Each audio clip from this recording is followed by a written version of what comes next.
with you about because I've been seeing it come up a lot in the last few days in session, and it feels like a really big blocker that many of us are working through. So I wanted to talk about the energy of completion and follow through. So a lot of times when I'm working with people and even doing my own personal work, I find that I get right up to the edge of something, right up to the edge of letting go of something, right up to the edge of opening my heart to someone or something, and I am not able to actually follow through. And when I work on this energy with people in session, what I often find is that this is a blocker within their divine masculine energy flow. And so our divine masculine, if you don't know, exists on the right side of our body. That's our divine masculine energy. It's also our mental fortitude and our physical fortitude. So the masculine components of our being are our mental and physical body. Okay. So a lot of times these self-sabotaging patterns of not being able to follow through, not being able to complete, will show up first in either our thought processes and our beliefs in ourselves, and also in our ability to move forward and do some healing in our physical body, or adopt an exercise program, or change a way of eating. And we'll get right up to the edge of something, and maybe we'll even start something, but that energy of follow through gets very, very blocked for many of us. And every time I dig into that energy, the first thing that I find is that blocker that we come up against often is some sort of fear, right? So I've even seen this happen where I'm working with a client, they're moving through a lot of things, and then I get them right up to the edge of letting go of some story that they have about themselves that is really limiting their joy, or really limiting their passion and their purpose. And I get them right to the edge, and then they stop showing up.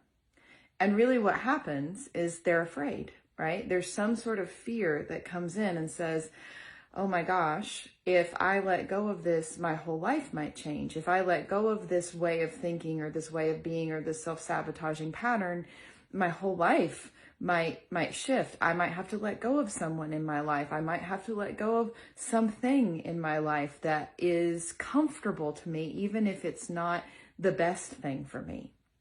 And so I watch this pattern over and over and over again. And then it's really interesting because a lot of times those people will circle back in, and they will, maybe it'll be months or a year, and they're like, okay, I'm finally ready to let go of that. And so the first thing that I want to say is that when that fear comes up, do not shame yourself. Do not judge yourself. Do not go into this place of, oh my gosh, here I am being asked to let go of this again, or to move through this again, and I'm not able to do it. Because the moment that you go into shaming and judging yourself for not being able to move beyond that is the moment that you reinforce that energy of why you can't. And so we have to first bring in what I call the beautiful compassion and grace energy that says, okay, I'm at an edge here. I'm at an edge of something that scares me, that I'm afraid to let go of, that I am afraid might change my life, and I don't know if I can move beyond it, but let me just be with that edge. And you may need to be with that edge for a long time. You may go through this cycle 5, 6, 7 times before you're able to break out of it. And my guides were mentioning to me about, how this ties into some of the abuse clearing that we've been doing in the last month and into this month. A lot of times when somebody's being abused, whether it be verbally or physically or emotionally abused, it takes 5 or 6 or 7 or 8 or 10 times for that person to be able to extricate themselves from that situation. And it's really easy for somebody on the outside to say, well, why can't you extricate yourself from that? Why can't you let go of that? Why can't you leave this relationship that is clearly not good for you? But you have to understand that the person that's in that cycle, what happens for them is they get right up to the edge of stepping into their power, and then some reinforcing thing happens that says, no, you're not powerful enough to do this. No, you're not strong enough to do this. No, you're not smart enough to do this. And they get right up to that reinforcing pattern that goes back into that place of shame for them. And so sometimes this is an external force that's doing that, but a lot of times it's an internal force, right? We abuse ourselves too. We have internalized generations of cyclical abuse patterns that exist on this planet where we're told that if we're not pushing, if we're not efforting, if we're not forcing, then we're not doing it right. And so it's really interesting to me that when we get into that place, we're not able to complete things. We're not able to finish things. We're not able to follow through on things. We're not able to make those really big decisions, right? And you would think that with all this force energy that we would just blow right through that. But what happens when we're in our wounded masculine, which is force and effort and push, is that we don't have space to be in a place of divine masculine energy, which is focus and clarity and follow through and completion in divine timing. And so we think, okay, I'll just force myself to do this. I'll just will this into being. But that doesn't ever work, right? It's not sustainable because we're not pulling on a well of deeply healed masculine energy there. And so if this is something that's a pattern for you, I would encourage you to look at where you're bringing that abuse cycle in, right? How are you shaming yourself when you don't follow through on something? How are you then going into beating yourself up and forcing yourself into doing something? And how can you break that cycle? And oftentimes, what I find is that I need to pause, right? Okay, I'm feeling the need to force something here. What's causing that? What am I afraid of? What am I ashamed of? What am I worried about?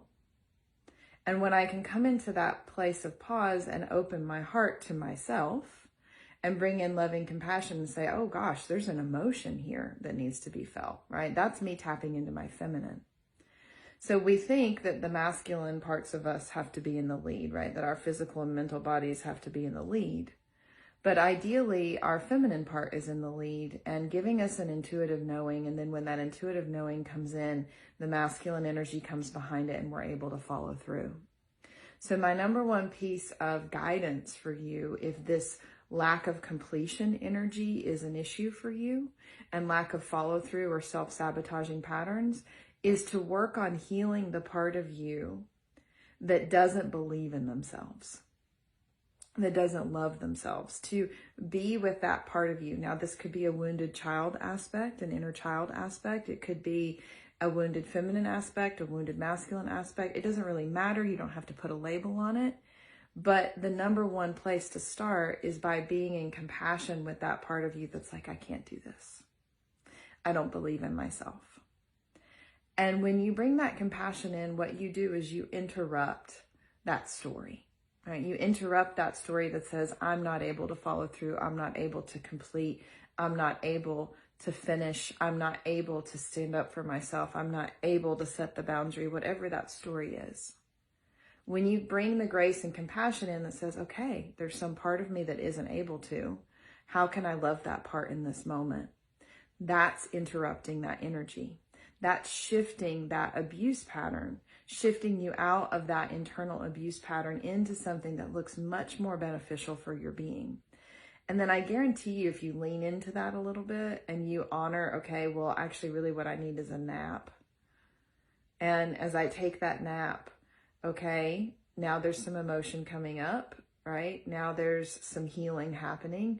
And then 2 hours later, there's some energy that you need to follow through and complete the thing that needs to get done. So I hope that helps. This is very present in the field right now, so I just wanted to bring that forward. Comment, let me know how this lands for you, if this is something that you're working on. We'll be working on an aspect of this in our healing circle this month on the 15th. We'll be connecting to the eternal self. And the eternal self is the version of us that knows that they are worthy regardless of how they're showing up, how they're efforting, how they're doing on this planet. And so this will be one aspect of what we touch on.